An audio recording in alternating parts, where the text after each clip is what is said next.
Hello everyone, আজ আমরা আলোচনা করব প্র্যাকটিস সেট নাম্বার 10। এই প্র্যাকটিস সেটে আমি 25টা কোশ্চেন রেখেছি। তো তোমরা যেভাবে প্র্যাকটিস সেটগুলো প্র্যাকটিস করছিলে ঠিক সেইভাবেই করো। কোশ্চেন যখন আসবে তখন ভিডিওটা জাস্ট পজ করো, সেই কোশ্চেনটা সলভ করার ট্রাই করো ফার্স্ট। দেন সলভ করার পর যদি সলভ হয়ে যায় ঠিক আছে, বা না হয় তাহলে ভিডিওটা প্লে করে আবার তুমি সেটা দেখে নাও। তো এইভাবেই কিন্তু ফলো করো। চলো তো শুরু করা যাক আজকের প্র্যাকটিস সেট। দেখো ফার্স্ট কোশ্চেন দেখো কী দেওয়া আছে। একটা নির্দিষ্ট অঙ্কের অর্থ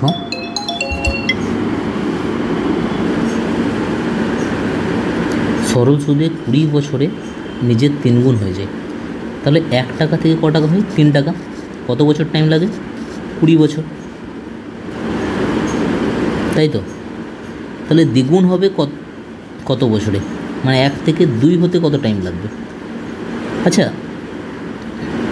1 থেকে যখন 3 হচ্ছে, টাকাটা 3 গুণ হচ্ছে, তখন সুদটা কত পাচ্ছে বলো? সুদ পাচ্ছে 2। এই 2 সুদ ক বছরে পাচ্ছে? 20 বছরে। আর দ্বিগুণ হতে গেলে 1 থেকে কত হতে হবে? 2, মানে সুদ কত পেতে হবে? সুদ পেতে হবে 1। তাহলে 2 সুদ পাচ্ছে কত বছরে? 20 বছরে। 1 সুদ পাবে কত বছরে? 10 বছরে। হয়ে গেল অ্যান্সার। এটা সিম্পল ইন্টারেস্ট বলেই প্রত্যেক বছর বছর সুদ তো সেম হয়, তো যে কারণে এটা করা যাচ্ছে। কম্পাউন্ড ইন্টারেস্টে কিন্তু এভাবে হবে না, ঠিক আছে? চলো নেক্সট।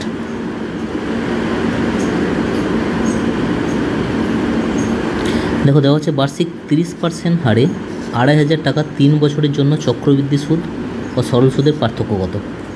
আমাকে সিআই মাইনাস এসআই বলেছে।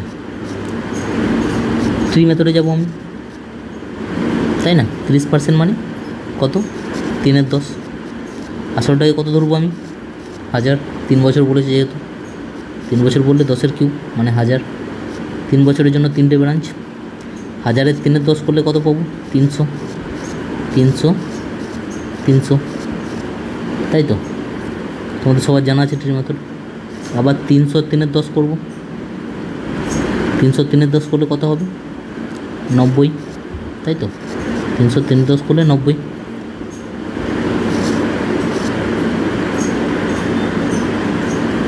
তাহলে এখানেও হবে 90, এখানেও হবে 90। আবার 90 যদি 3-এর 10 করি আমি, তাহলে কত হয়ে যাবে সেটা?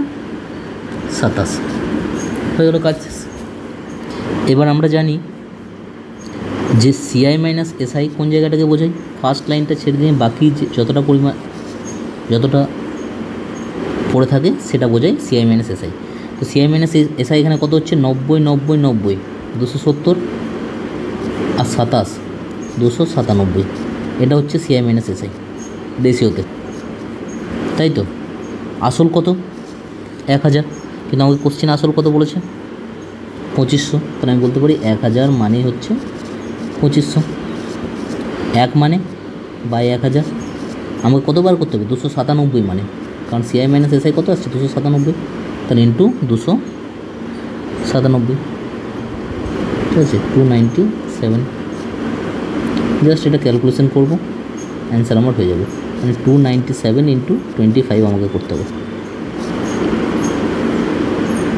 ঠিক আছে? 5 সাথে আচ্ছা, একবারে 25 দিয়ে গুণ করবে, এটা চলে আসছে অপশান এ, ঠিক আছে? ক্লিয়ার? নেক্সট, ট্রি মেথড কিন্তু জানতে হবে ভালো করে, না জানলে কিন্তু অঙ্কটা প্রবলেম হয়ে যাবে। তো আশা করছি তোমরা সবাই জানো এটা। নেক্সট বলেছে একজন ব্যক্তি 15% লাভে একটি কলম বিক্রি করে। আচ্ছা, প্রফিট অ্যান্ড লসের কোশ্চেন। অবশ্যই এই ধরনের কোশ্চেনের টাইপ আমরা মনে রাখবো। সমস্ত রকম টাইপের কোশ্চেন আমি অলরেডি আপলোড করে দিয়েছি। তো তোমাদের যদি কারোর প্রবলেম থাকে তাহলে সেগুলো কিন্তু আগে দেখে নাও। টাইপ না মনে রাখলে প্রফিট অ্যান্ড লসের অঙ্কগুলো খুব অসুবিধা হবে। এই টাইপটাও খুব ইম্পর্টেন্ট একটা টাইপ। কি বলেছে? 15% লাভে বিক্রি করছে, মানে ক্রয় মূল্য যদি 100 টাকা হয়, বিক্রয় মূল্য কত হবে? 115।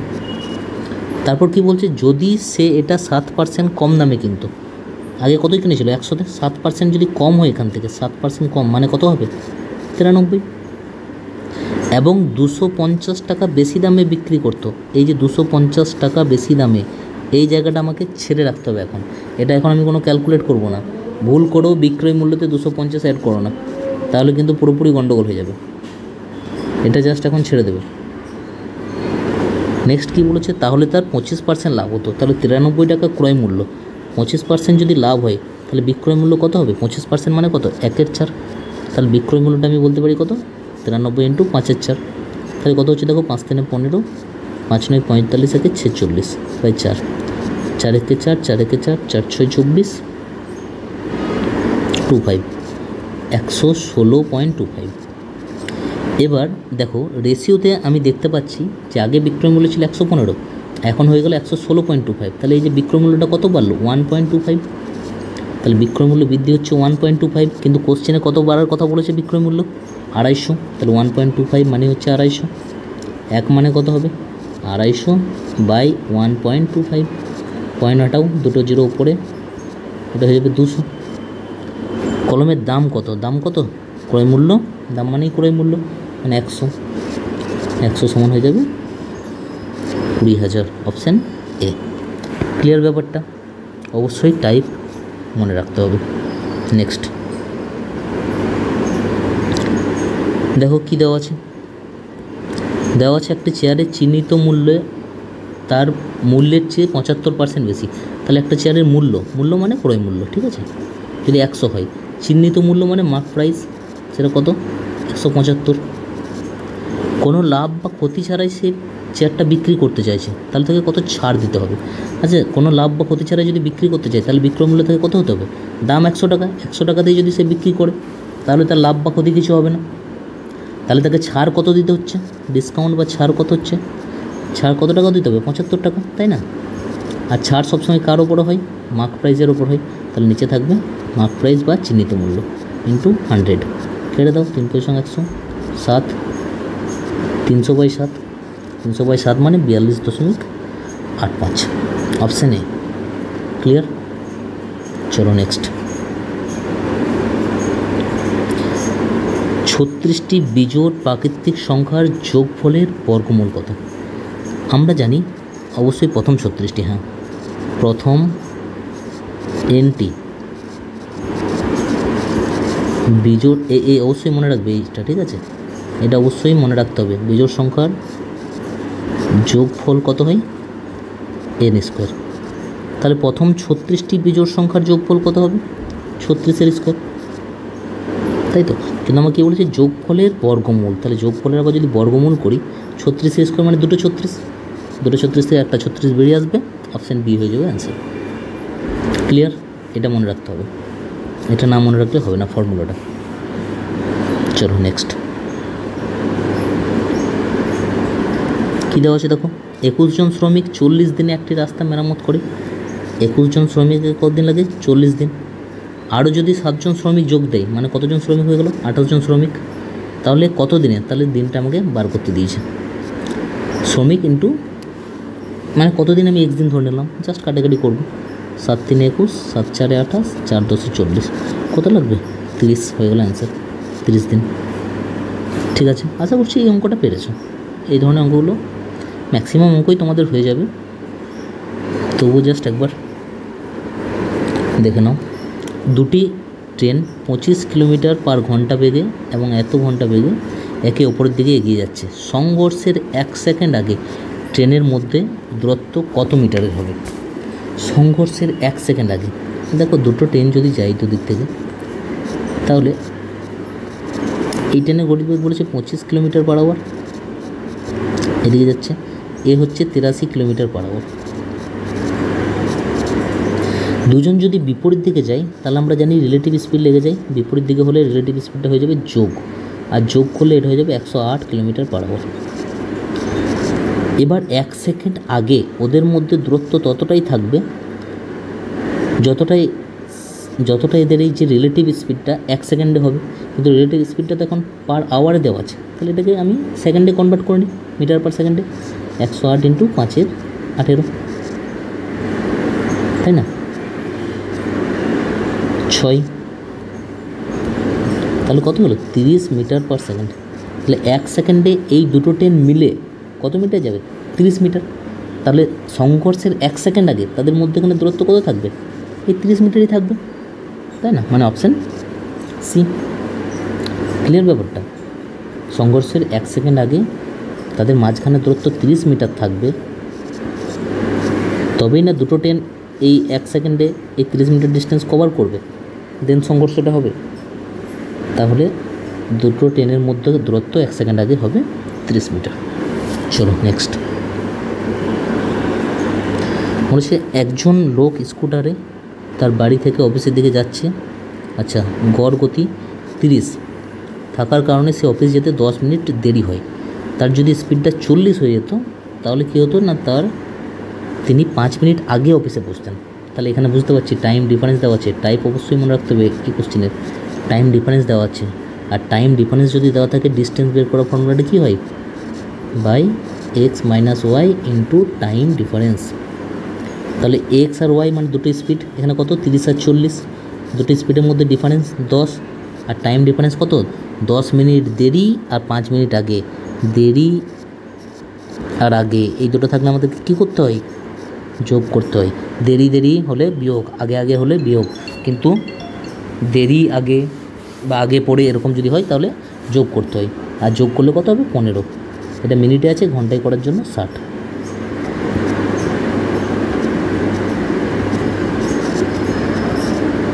আসছে 30 কিলোমিটার ডিস্টেন্স হয়ে যাবে, তাহলে কত?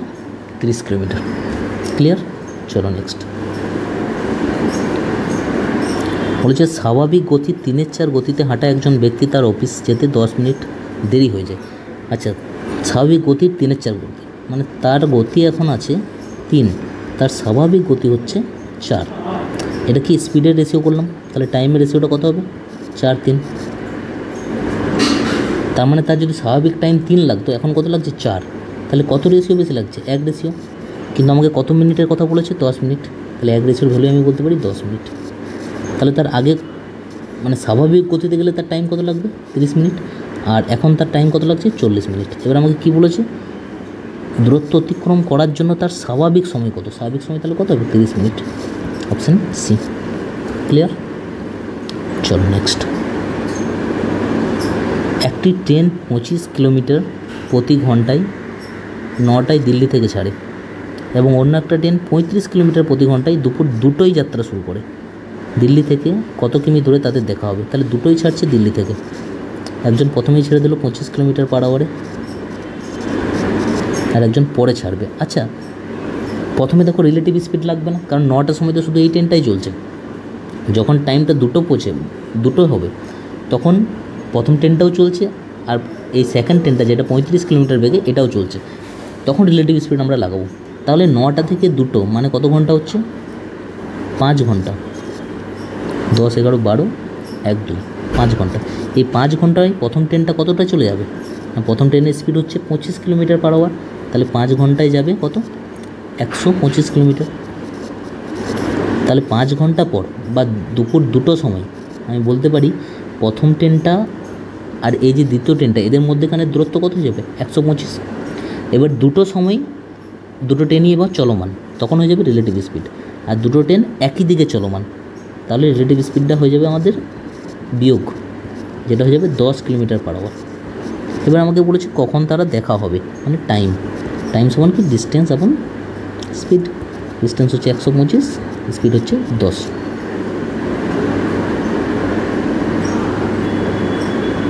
আচ্ছা, কখন তারা দেখা হবে বলে নেই, বলেছে কত দূরে তাদের দেখা হবে। ঠিক আছে, আগে আমি টাইমটা বের করি। টাইমটা দেখো চলে আসছে। আচ্ছা, এটাই থাক, এত ঘন্টা। তাহলে এত ঘন্টা পর তাদের দেখা হবে। এবার এত ঘন্টাতে দ্বিতীয় ট্রেনটা কতটা দূরত্ব যাবে? না, দ্বিতীয় ট্রেনের স্পিডটা হচ্ছে 35, টাইম হচ্ছে 125/10। তাহলে কতটা দূরত্ব? 125/10। তাহলে কতটা দূরত্ব যাবে? 5 2 10, 5 5 25, 5 2 10। তাহলে এটা হয়ে যাচ্ছে 25 5 125, 12 কেরি 75 আর 12 87/2। 4 3 7 হাফ, এত কি অপশান এ। তাহলে এই যে তাদের মিটিং পয়েন্ট, মিটিং টাইম সেটা হচ্ছে কত টাইম লাগবে 125/10। তো এই টাইমে দ্বিতীয় ট্রেনটা কতটা দূরত্ব যাচ্ছে বার করলেই হয়ে যাবে। হ্যাঁ, এবার একটা কোশ্চেন, আমি দ্বিতীয় ট্রেনটা কেন বার করলাম, আমি প্রথম ট্রেনটা কতটা দূরত্ব যাচ্ছে বার করলাম না কেন? দেখো তুমি প্রথম ট্রেনটারও বার করতে পারো যে প্রথম ট্রেনটার স্পিড এত, এই টাইমে প্রথম ট্রেনটা কতটা যাচ্ছে, কিন্তু এটা যেটা বেরোবে সেটা তো ঠিক আছে, কিন্তু এর সাথে আমাকে আরও 125 যোগ করতে হবে। এবার কেন? কারণ প্রথম ট্রেনটা অলরেডি 9টায় ছেড়েছে, 2টো পর্যন্ত তো দিল্লি থেকে 125 কিলোমিটার দূরত্ব চলে গেছে আগে, তাই না? তাহলে পরে আবার 125 আমাকে যোগ করতে হবে। তাহলে এটাও আমার হবে, যেহেতু এখানে 2টি স্টেপ করতে হচ্ছে বলে আমি এটাকে ইগনোর করে আমি দ্বিতীয় ট্রেনটাকেই ধরলাম। ঠিক আছে, আশা করছি বুঝতে পারছো। নেক্সট কোশ্চেন, একটা আয়তক্ষেত্রের দৈর্ঘ্য 10% বৃদ্ধি পায় এবং প্রস্থ 10% হ্রাস পায়। তাহলে দৈর্ঘ্য 10% বৃদ্ধি পেয়েছে, মানে দৈর্ঘ্য 10 থেকে হয়ে গেছে কত 11, এবং প্রস্থ 10% হ্রাস পেয়েছে, মানে 10 থেকে হয়ে গেছে 9। তাহলে ক্ষেত্রফল কী হবে? ক্ষেত্রফল দৈর্ঘ্য ইন্টু প্রস্থ, আগে 100 ছিল, এখন হয়ে গেছে 9 × 11 99। তাহলে কত হয়েছে 1% হ্রাস, অপশান সি। ঠিক আছে, চলো নেক্সট।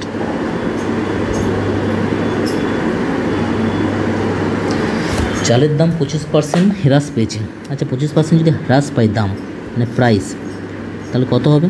মানে আগে কি ছিল আর এখন কি হচ্ছে? 25% হ্রাস পেয়েছে মানে 4 থেকে 3। প্রাইস যদি এটা হয় তাহলে কনজামশন কী হবে? 3 থেকে 4, মানে আগে 3 মাল নিয়ে আসতো, এখন 4 নিয়ে আসছে। কিন্তু আমাকে কি বলছে, সে 2 কেজি চাল বাড়তি কিনে, কিন্তু দেখছি রেশিওতে কত, আগে 3 রেশিও আনতো, এখন 4 রেশিও। তাহলে রেশিওতে হচ্ছে এই যে কত বাড়তি হচ্ছে রেশিওতে 1 রেশিও, কিন্তু কোশ্চেনে বলেছে 2 কেজি, তাহলে 1 রেশিওর ভ্যালুই 2 কেজি। তাহলে আগে নিয়ে আসতো 6 কেজি চাল, আর এখন নিয়ে আসছে কত 8 কেজি চাল। তাহলে চালের দাম কত কমেছে, মানে কম হওয়া চালের দাম কত, মানে এখনকার চালের দামটা কত বলতে হবে প্রতি কেজি।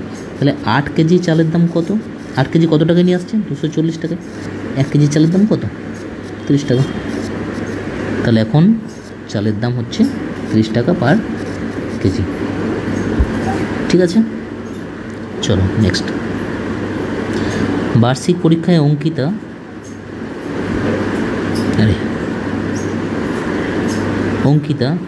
গণিতে একতার চেয়ে 10% কম পেয়েছে। আচ্ছা, একতার চেয়ে 10% কম পেয়েছে, মানে একতা যদি 10 পেয়েছে, অঙ্কিতা কত পেয়েছে? 9। অঙ্কিতা যদি 81 পাই, তাহলে 9 মানে কত? 81। তাহলে 10 মানে কত হবে? 1 মানে 9, 10 মানে 90। একতার নম্বর হচ্ছে 90, সহজ অঙ্ক। নেক্সট। আচ্ছা, এটা আবার দেখো সেই ভেন ডায়াগ্রামের কোশ্চেন। 35% গণিতে, 25% ইংরেজিতে ফেল করেছে, উভয় বিষয়ে ফেল করেছে 10। তাহলে এটা একটা গণিত আর এটা একটা ইংলিশ, উভয় পার্সেন্ট আমাকে আগে করতে হবে। এই যে উভয়টা কত বলেছে? 10। এটা ধরো গণিত, এটা হচ্ছে ইংলিশ। গণিতে কত বলেছে? 35, তাহলে 10 তো অলরেডি পেয়ে গেছি, এখানে হবে 25। ইংলিশে 25, মানে 10 তো পেয়ে গেছি, এখানে হবে 15। তাহলে টোটাল ফেল কত? 25, 35 আর 15, 50। টোটাল 50% কী করেছে? ফেল। তাহলে পাস কত করবে? 50%। টোটাল তো 100% হয়, তাই না? নেক্সট বলেছে, একজন দোকানদার 20% ছাড়ে একটা টেবিল বিক্রি করে 60% লাভ করে। আচ্ছা, 20% ছাড়ে বিক্রি করে, মানে 20% মানে কত বলো? 1/5, মানে 5 থেকে এসপি হবে 4। 60% লাভ করে, 60% মানে 60/100 কাটাকাটি করবে 3/5, মানে 5 টাকা যদি সিপি হয়, এসপি হবে কত? এসপি কত হবে? 3 টাকা হবে প্রফিট, এসপি হবে 8। এবার এসপিটাকে সমান করে দেবো, তাই না? এসপি সমান হয়ে গেল, এমপি এখন কত হয়ে যাবে? তাহলে 10। এসপি সমান করার পর এবার বলছি, যদি তিনি টেবিলটিতে 40% ছাড় দিত, এবার 10-এর উপরে 40% ছাড়, মানে 40% মানে 100 টাকায় 40 টাকা, 10 টাকায় 4 টাকা। তাহলে কত টাকায় বিক্রি করার কথা বলা হচ্ছে? 6 টাকায়। তাহলে তার নতুন লাভের পরিমাণ কত হতো? ক্রয় মূল্য তো 5। এবার বলছি যদি সে 40% ছাড় দেয়, 40% ছাড় দিচ্ছে মানে ক টাকায় বিক্রি করছে? 6 টাকায়। তাহলে তার কত লাভ হচ্ছে? কতর উপরে? 5-এর উপরে ইন্টু 100, 20%। Option A. ক্লিয়ার না? চলো নেক্সট। 5 বছর আগে বাবা মা ছেলে নিয়ে গঠিত পরিবারের গড় বয়স হচ্ছে 35। আচ্ছা, বাবা মা আর ছেলে, এদের গড় বয়স যদি 35 হয়, মোট বয়স কত হবে? 3 × 5 = 15, মানে 35 × 3, তাই না? তাহলে সেটা হয়ে যাচ্ছে 3 × 5 = 15, 3 × 3 = 9, 10। এত। এটা হচ্ছে 5 বছর আগে। 5 বছর পর কত হবে, মানে এখন কত হবে? এখন দেখো, এরও বয়স 5 বাড়বে, এরও 5, এরও 5, তাহলে আরও কত বাড়বে? 15 বেড়ে যাবে। তাহলে এটা হয়ে যাবে 120। এটা হচ্ছে এখন। এখন বাবা মা ছেলে মিলে বয়স কত হচ্ছে? 120। ক্লিয়ার? 3 বছর আগে বাবা ও মায়ের গড় বয়স হচ্ছে, বাবা আর মা এদের গড় বয়স 46। তাহলে মোট কত হবে? মোট হচ্ছে 6 দিয়ে 12, 92। এটা হচ্ছে 3 বছর আগে। তাহলে এখন কত হবে? না, এরও আরও 3 বাড়বে, এরও আরও 3 বাড়বে, মানে টোটাল বাড়বে 6। তাহলে এখন হয়ে যাচ্ছে 98। তাহলে এটা হচ্ছে বাবা আর মায়ের এখনকার গড় বয়স, এখনকার মোট বয়স। তাহলে ছেলেটির বর্তমান বয়স বার করতে হবে। তাহলে এই যে বাবা মা ছেলে মিলে 120 আর বাবা আর মা মিলে 98, তাহলে এই দুটো বিয়োগ করলে আমি কাকে পেয়ে যাব? ছেলেকে। তাহলে ছেলের বয়স কত হয়ে যাবে? 22। Option D. ক্লিয়ার না? চলো নেক্সট।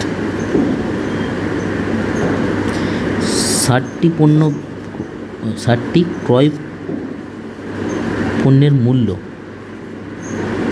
এক্সটি পণ্যের বিক্রয়, আচ্ছা, মানে 60টি পেনের ক্রয় মূল্য এক্সটি পেনের বিক্রয় মূল্যের সমান বলেছে। তাহলে এখানে আমি CP/SP সমান কত পেয়ে যাচ্ছি? X/60। এবার তার কত পার্সেন্ট লাভ হয়েছে? 20% লাভ। আচ্ছা, 20% যদি লাভ হয়, বিক্রয় মূল্যটাকে আমি কত বলতে পারি? 120% বলতে পারি তো? পারি তো? কিন্তু আমার এখানে বিক্রয় মূল্য অনুপাতে কত আসছে? 60। তাহলে আমি বলতে পারি 60 মানে হচ্ছে, বা বলতে পারি যে এই 120% মানে হচ্ছে কত? 60। 1% মানে 60/120। এবার ক্রয় মূল্য সবসময় কত হয়? আমাকে এক্সের মান জানতে চেয়েছি। এক্সটা কি? অ্যাকচুয়ালি ক্রয় মূল্য। তো ক্রয় মূল্য কী হয়? 100%। তাহলে 100% সমান ইন্টু 100, 50। তাহলে এটাই হয়ে গেলো এক্সের মান। এক্সগুলো তাহলে কত যাবে? 50। হয়ে গেলো, কাজ শেষ। ক্লিয়ার? চলো নেক্সট। একজন ব্যক্তি পরীক্ষায় মোট নাম্বারে 45% স্কোর করে এবং তারপরেও সে 40 নাম্বারের জন্য ফেল করে যায়। মানে 45% পেয়েছে, আরও যদি সে 40 পেত তাহলে সে কী হয়ে যেত? পাস হয়ে যেত। পরীক্ষায় পাসের হার বলেছে কত? 55%। মানে পাসের নাম্বার, পাস করতে গেলে কত নাম্বার পেতে হবে? 55 নাম্বার। আবার পাসের পার্সেন্টেজ বলছে কত? 55%। আচ্ছা, এই দুটোর মধ্যে পার্সেন্টেজের পার্থক্য কত? 10%। আর নাম্বারের পার্থক্যটা কত? 40। তাহলে 10%-এর ভ্যালু হচ্ছে 40। সর্বোচ্চ নাম্বার মানে 100%। 100% মানে কত হয়ে যাবে? 400। ক্লিয়ার না? এটাও পাস, এটাও পাস। এই দুটোকে যদি বিয়োগ করি তাহলে পার্সেন্টেজের পার্থক্যটা আসছে 10 আর নাম্বারের পার্থক্যটা হচ্ছে 40। তাহলে 10%-এর পার্থক্য মানেই 40 নাম্বারের পার্থক্য। তাহলে 10% মানেই 40, 100% মানে 400। নেক্সট বলেছে একজন মানুষ পি পয়েন্ট থেকে সকাল 11টাতে 10 কিলোমিটার পার বেগে দৌড়াতে শুরু করে। ঠিক আছে, তিনি 2 ঘন্টা দৌড়ান এবং 1 ঘন্টা বিশ্রাম নেন। বাহ, 2 ঘন্টা দৌড়াচ্ছে, 1 ঘন্টা বিশ্রাম নিচ্ছে। এই প্যাটার্নটি সেই চালিয়ে যাচ্ছে যতক্ষণ না অন্য একজনের সাথে দেখা হয়, যিনি দুপুর 2টোয় পি বিন্দু থেকে যাত্রা শুরু করে। প্রথম মানুষের দিকে যাত্রা শুরু করে 15 কিলোমিটার পার ঘন্টা বেগে অবিরাম ছুটে যায়, মানে আর বিশ্রাম নেয় না। কোন সময়ে প্রথম মানুষটির সাথে দ্বিতীয় জনের দেখা হবে? আচ্ছা, অঙ্কটা একটু বড় অঙ্ক, একটু কনসেপচুয়াল অঙ্ক টোটালটাই। তো এটা ভালো করে শোনো, দেখো বুঝতে পারবে। তাহলে পি পয়েন্ট থেকে দৌড়াতে শুরু করছে, কটায় শুরু করছে? 11টায়। প্রথম মানুষটার কথা বলছি। এর বেগ কত? 10 কিলোমিটার পার আওয়ার। দুজন দৌড়াচ্ছে, কিন্তু রিলেটিভ স্পিড এখন লাগাবো না। 11টা থেকে আমি 2টো পর্যন্ত আসবো, তারপর রিলেটিভ স্পিডের কথা। তো 11টা থেকে 2টো পর্যন্ত আসতে এই প্রথম মানুষটা মাঝে কতটা ডিস্টেন্স কভার করবে? দেখো, 10 কিলোমিটার পার বেগে দৌড়াচ্ছে। সে কী করে? প্রথমে 2 ঘন্টা দৌড়াই, তারপরে 1 ঘন্টা বিশ্রাম নেই। আচ্ছা, 11টা থেকে 2টো মানে ক ঘন্টা টোটাল? 3 ঘন্টা। 3 ঘন্টার মধ্যেও 2 ঘন্টা তো দৌড়ে যাবে, আর সেই 2 ঘন্টায় সে কতটা ডিস্টেন্স কভার করবে? 1 ঘন্টায় 10 যায়, 2 ঘন্টায় যাবে 20 কিলোমিটার। তারপর সে আবার 1 ঘন্টায় বিশ্রাম করবে। তাহলে প্রথম মানুষটা এই জায়গায় এখন পৌঁছে গেল। তাহলে এখন টাইম কত হবে? টাইম 2 হয়ে গেছে এখন, তাই না? কারণ এখানে 3 ঘন্টা দৌড়ে দিলাম। তাহলে যখনই 2 হয়ে যাবে তখন দ্বিতীয় মানুষটা এবার দৌড়তে শুরু করবে। এইদিকে দৌড়তে শুরু করবে। এর স্পিড কত? 15 কিলোমিটার পার আওয়ার, তাই তো? একই দিকে দৌড়াচ্ছে। তাহলে এখন এবার রিলেটিভ স্পিড হয়ে যাবে। টাইম যখন 2 হয়ে গেল তখন রিলেটিভ স্পিড, আর রিলেটিভ স্পিডটা একই দিকের জন্য -5 হয়ে গেল, 5 কিলোমিটার পার আওয়ার। এবার দেখো 2টোর পর আবার 2 ঘন্টা এ দৌড়াবে, আর এ তো দৌড়াচ্ছেই, এ তো অবিরাম। তো 2 থেকে 4টা পর্যন্ত এদের মাঝখানে দূরত্বটা কত থাকবে? দেখো কেন আমি 2 ঘন্টা করছি বা 4টা পর্যন্ত কেন দৌড়ছি? কারণ এ তো 2 ঘন্টা দৌড়াই, তারপর তো আবার 1 ঘন্টা বসে যাই। তাহলে 2 থেকে 4টা পর্যন্ত এদের মাঝখানে দূরত্বটা কত থাকবে না? 2 ঘন্টাতে রিলেটিভ স্পিড কত? 5। তাহলে 2 ঘন্টাতে কত যাবে? 10 কিলোমিটার চলে যাবে, তাই না? তাহলে 4টার সময় দ্বিতীয় মানুষ আর প্রথম মানুষের মাঝখানে ডিস্টেন্স আর কত বেঁচে থাকবে? 10 তো চলে যাবে। প্রথমে দেখো কত ছিল? 20 ছিল, যার মধ্যে 10 কিলোমিটার অলরেডি চলে গেল 2 ঘন্টাতে। তাহলে আর কত বেঁচে থাকবে? আরও বেঁচে থাকবে 10 কিলোমিটার। এবার নেক্সট যে 1 ঘন্টা, মানে 4টার পর যে 4টা থেকে 5টা যাবে, তখন কি এ আর দৌড়াবে? এ তো তখন ফিক্সড, এ তো বসে যাবে। তাহলে কে দৌড়াবে তখন? শুধুমাত্র দ্বিতীয় মানুষটা এই 10 কিলোমিটার যেতে কত টাইম লাগবে? টাইম লাগবে ডিস্টেন্স আপন স্পিড। দ্বিতীয় মানুষটার স্পিড কত ছিল? 15। আচ্ছা, এটা ঘন্টায় চলে আসছে, মিনিটে করার জন্য আমি 60 গুণ করে দেবো, 40 মিনিট। তাহলে এর এই 10 কিলোমিটার কভার করতে টাইম কত লাগবে? 40 মিনিট। তাহলে কখন তারা মিট করবে? 4টার পর আরও 40 মিনিট, মানে 4টা 40। এটা হয়ে যাবে অ্যান্সার, অপশান বি। ক্লিয়ার কনসেপ্টটা টোটালি? না বুঝতে পারলে আরেকবার শোনো, আশা করছি বুঝতে পারবে। ঠিক আছে, খুব ভালো কোশ্চেন, কনসেপচুয়াল কোশ্চেন একটা। তো এই ধরনের কোশ্চেন কোনো রকম ডাইরেক্ট ফর্মুলা হয় না, এগুলো কনসেপ্টের থ্রু দিয়েই যেতে হবে।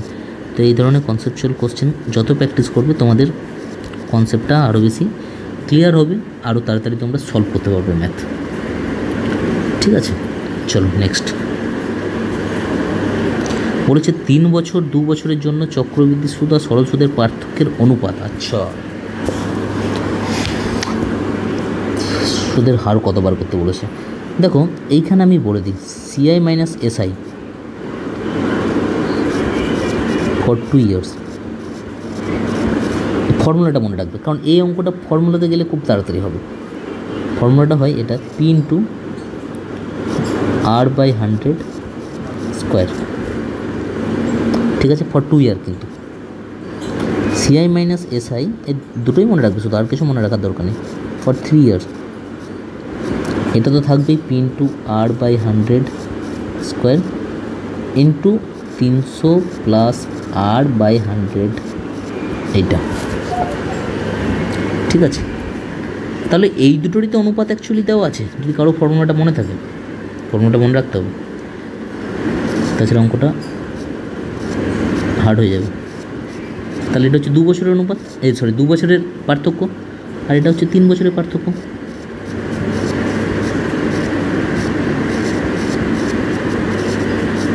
এটা আর এটা সমানে কত দেওয়া আছে? 23/7। এবার দেখো এই পুরো টানটা তো কেটে যাচ্ছে, তাই না? তাহলে 300 প্লাস R/100, এটা নিচে আছে। আচ্ছা, নিচের দিকে উপরে যাও, কিছু না, এই দিকেটা জাস্ট উল্টে দাও, হয়ে গেল। এবার জাস্ট এটা ক্যালকুলেশান একটু, আর কিছু না। 23R প্লাস 3 3 9, 3 2 6, তাই না? এটা সমান 700।